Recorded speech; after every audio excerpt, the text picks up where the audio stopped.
Cool. All right. Well, thank you so much, Naseem, for joining today. This is Program Live, where we kind of um, talk to founders of developer tool companies, the people that are building things for other builders. And today we have Naseem Alnaji from MCPCat.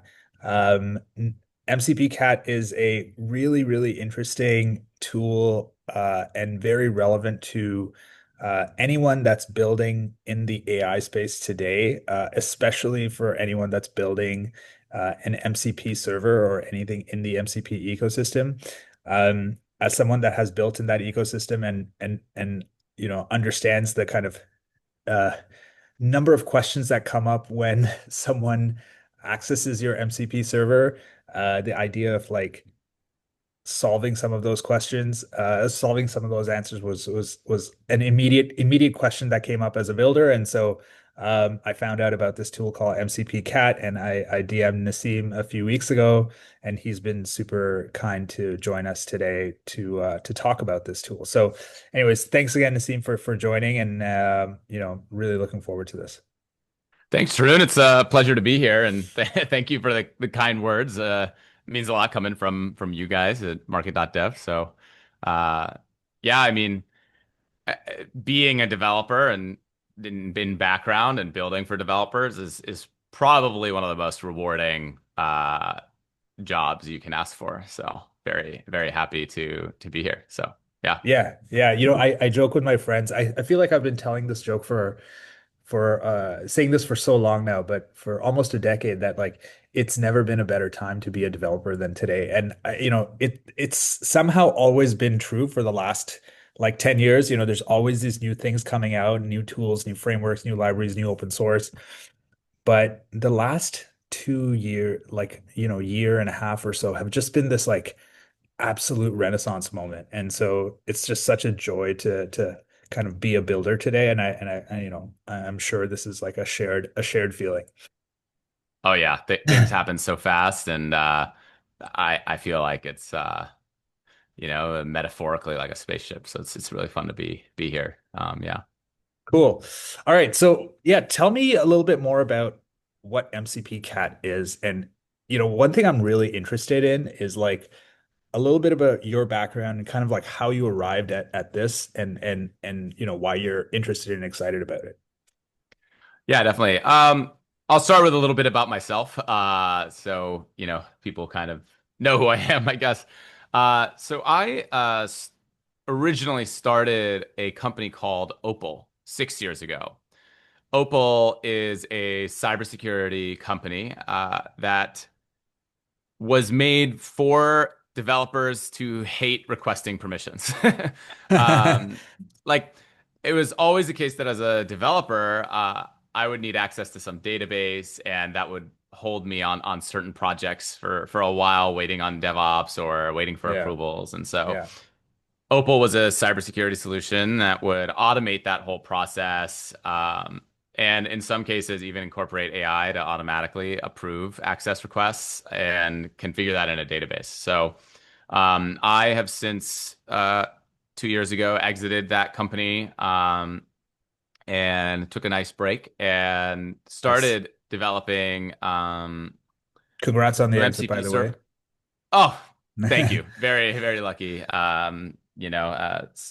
Yeah. High risk, high reward. That's what we're here for. Absolutely. Absolutely. Um, yeah, and so I started building MCP servers for some clients and just to kind of learn a little bit more about how these things work in production and sort of how to build good ones. And it was just so regularly really good clients would want to know numbers and ask me, hey, how is our MCP server doing? Like, how many Yeah. users do we have? Where are those users coming from? What clients are they using? Are they using Cursor, Claude Code, Claude Desktop? What what clients are failing to understand our MCP server? Um, is Flash, is Google's Flash model performing well with our MCP server? Probably not. And Yeah. so um, we built MCPCat to be a very simple plug and play solution to tell you the main use cases of your MCP server and tell you when it's messing up or when models misunderstand it.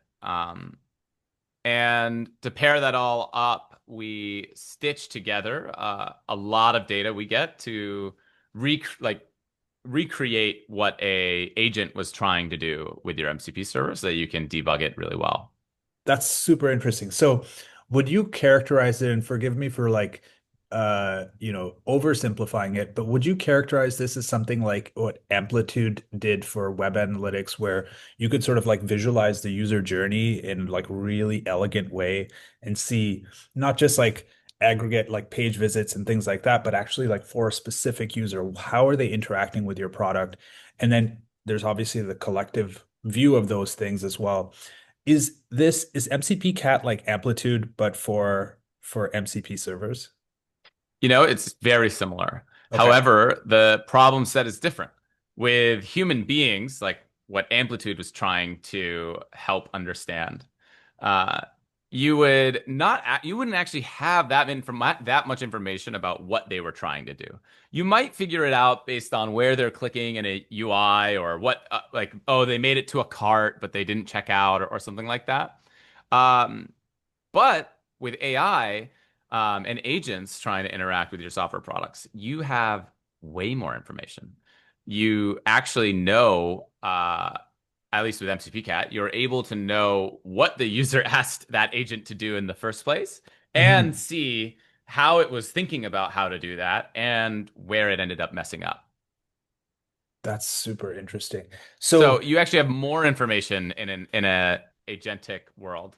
yeah, yeah, and I'm sure that like if someone is curious about just understanding like the difference between web analytics and analytics for MCP servers. Obviously, this is like the context is completely different. Like you have to think about context windows, the model that is calling you. How would you kind of help someone build a better mental model for how to think about analytics with MCP servers if someone is already very familiar with the world of web analytics? Yeah. Um, it starts by understanding your most popular use cases. Yeah. And right now, the way that a lot of companies are figuring this out is by asking their customers. So if you're lucky enough, a customer will take a call with you or respond to an email and tell you, yeah, I'm trying to do this. And that might encompass your most popular workflows, but you don't actually have a data-driven answer to that. Yeah. Um, you would use MCPCat or, maybe build something custom to figure out that. Yeah. Once you understand all your use cases, um, you start to try and figure out which one of those actually work, and which one of those are high leverage for your customers. Yeah. That's super interesting. So every product has like these aha moments, right? And Yeah. I would love to kind of like to get a sense of like what are those aha moments for a user of MCP Cat that like they look at, they're like, oh fuck, I get it. Right? This is awesome. This is exactly what I was looking for. Like, would you be able to like maybe walk us through one of those things? Yeah, I'd love to. Should Cool. I share my screen and Yeah, kind go of give you ahead. guys Share your a bit of a screen. demo? Yeah, Okay, yeah, cool. let's take a look. All right, let's do this.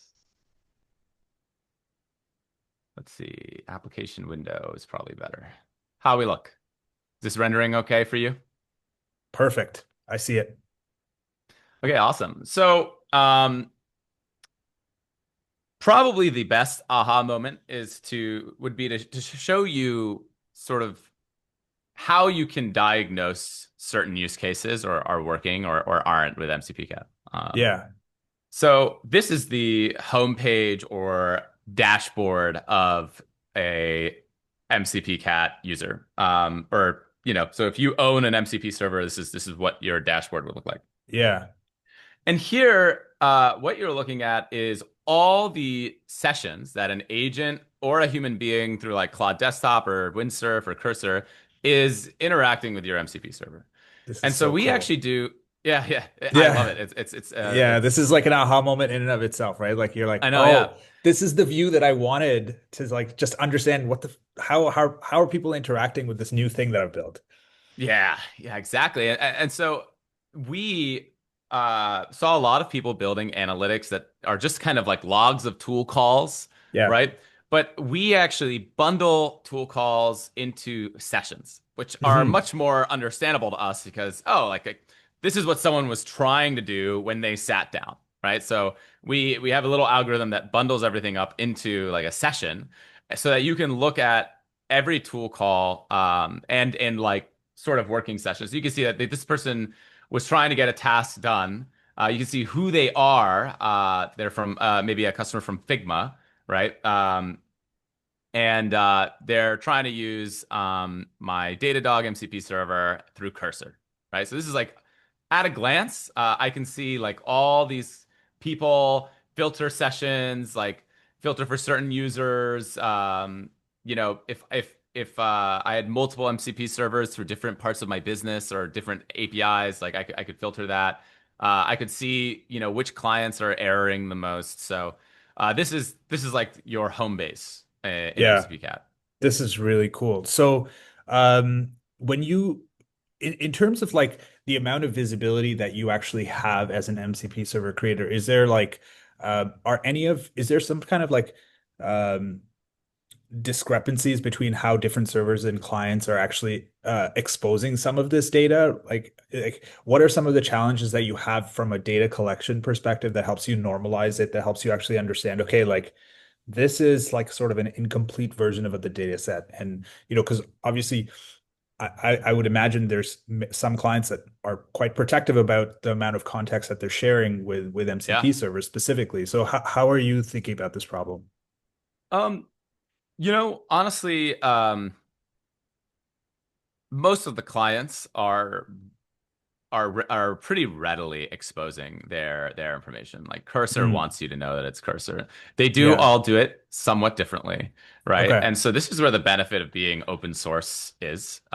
If a customer or a user says like, "Hey, like my client is unidentified, I want you guys to do that," like we open an issue, or they could easily add it to MCPCat's analytics, right? So like or we would, but usually we just do it, right? If someone Yeah. asks like that we're missing something, but I don't think we've missed a client in at least like a month or two. Yeah, Yeah. That's awesome. That's awesome. yeah, And it's incredible to hear that this is open source. Um, So in terms of the users of this, like who do you think obviously as a developer building, you want to know how people are interacting with your MCP server. But who are the other types of users that you've kind of been surprised have found this useful? Like I'm really yeah, curious. yeah. Totally agree. The primary people that benefit from MCPCat is both product managers and developers. So there's a couple different ways that we try to help both out.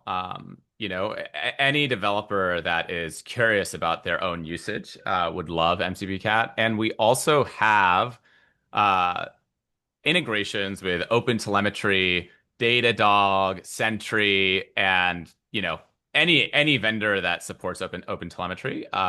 So for developers, they get a lot of utility out of MCPCAD just by integrating it into their existing stack. Mhm. And then if they want sort of like a better presentation of the data, because those platforms are great for searching for logs and alerting and stuff. But they don't really bundle things into sessions, as well. And so we do kind of enrich the logs with that information for you to do that yourself. But if you want kind of just an easier interface, you would use MCPCat.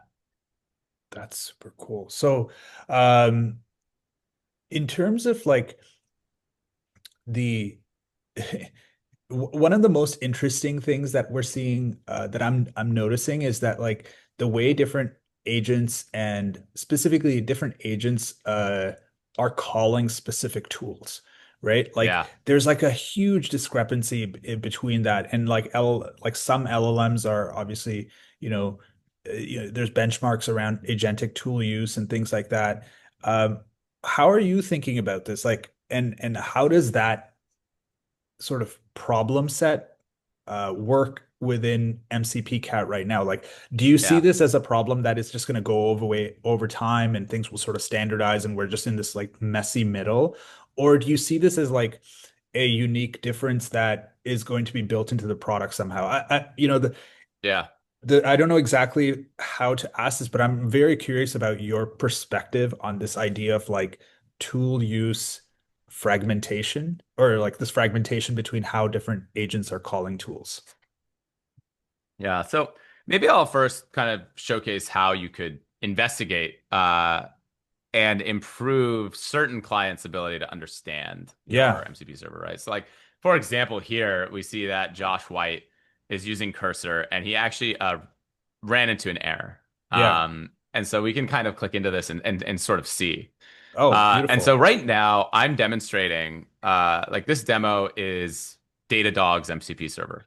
Mm, So what we do is allow you to see when errors happen. So it looks like this MCP server ran into an error while it was trying to run a search query. And honestly, that search queries are usually where LLMs get messed up because there's so many parameters and like different things to consider when you're filling it out.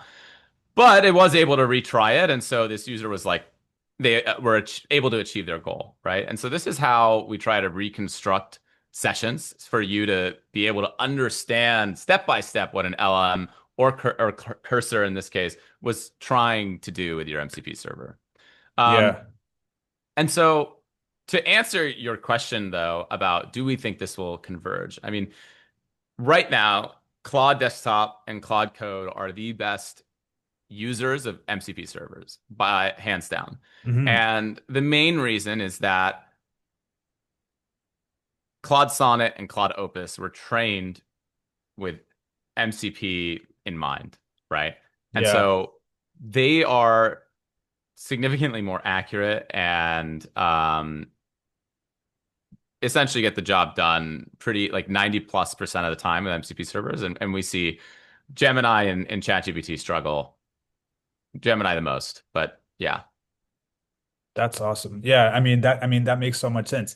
I'm curious also whether or not you caught recently that um, Claude Code has built an sort of an extensions SDK, essentially where it you can embed the I think a big chunk of the code that you would put into a local MCP server, just instead of throwing it on NPM, it like you literally can just embed it inside of Claude Code itself and makes that process a lot easier. Has that that sort of speaks to, in my mind, the like tight integration between Claude Code and MCP, obviously because it came from that same place. How are you seeing the MCP ecosystem evolving? It's obviously like some of the most interesting things happening right now is like in my perspective, the idea of streaming is one of the most interesting things. The authentication sort of problems or authorization in MCP is also another interesting development. But what are you excited about in the world of MCP that is that you're either building for yourself within MCP Cat or just more broadly? Yeah. Well,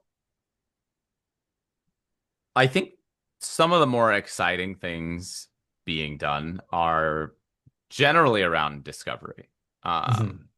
I think that we are getting closer to agents being able, like, here's the thing. Right now, we choose the MCP servers that we want to use and have to go find them ourselves and set them up.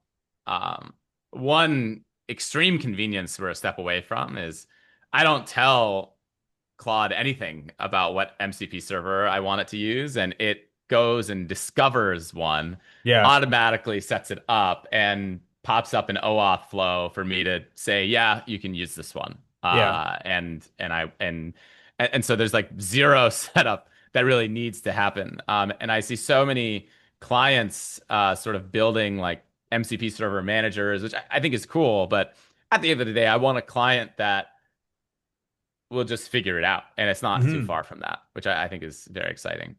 Do you think MCP is a term that we will be using in the next?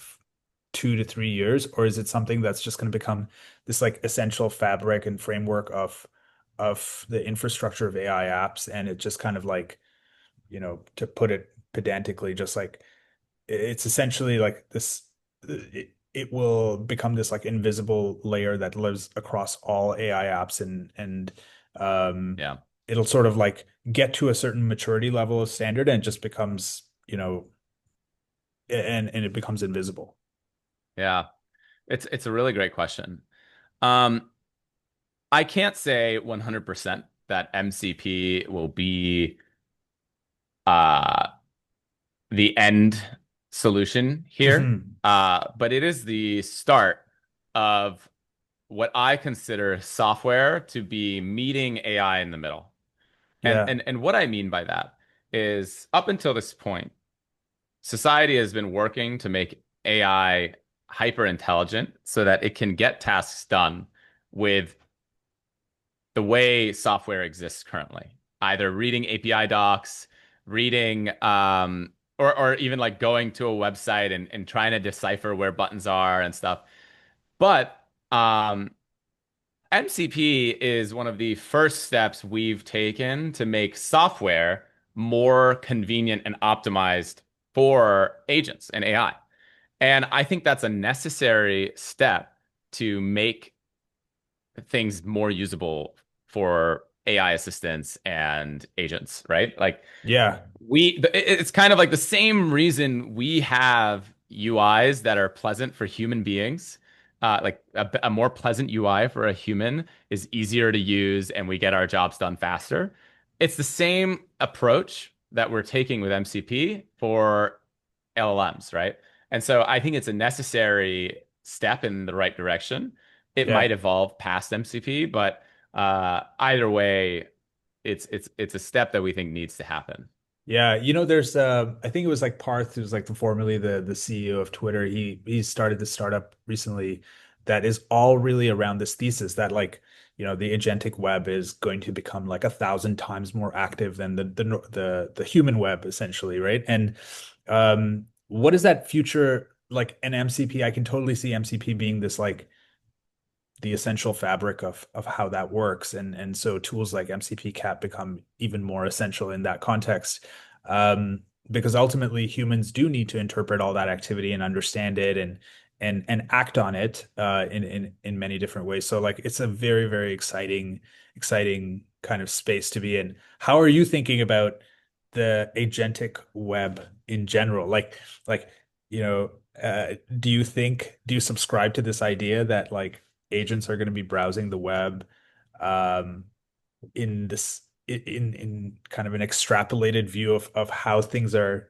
being done today, using browser base and things like that? Like, how do you think of what the agentic web actually is? Oh, completely. I think that uh, in 5 years, Yeah. you know, agents will consist of at least 20% of all internet traffic. Yeah. Wow. Yeah. I believe like I don't know. Yeah. I'm not like sure if that's exact, but I think that's the I general think direction. I I mean, think that's actually these quite things are reasonable. incredible. It feels like Yeah. it's quite reasonable. I mean, and some might argue that it's not aggressive enough, right? Like I think, Hmm.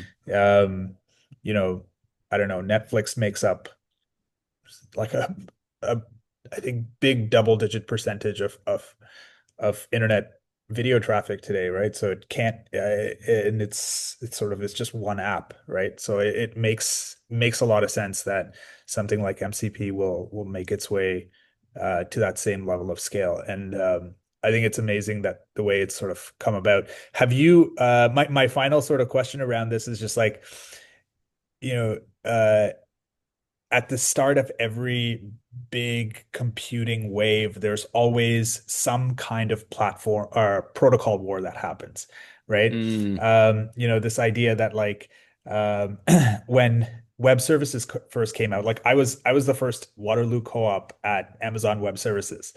This is like back in 2003.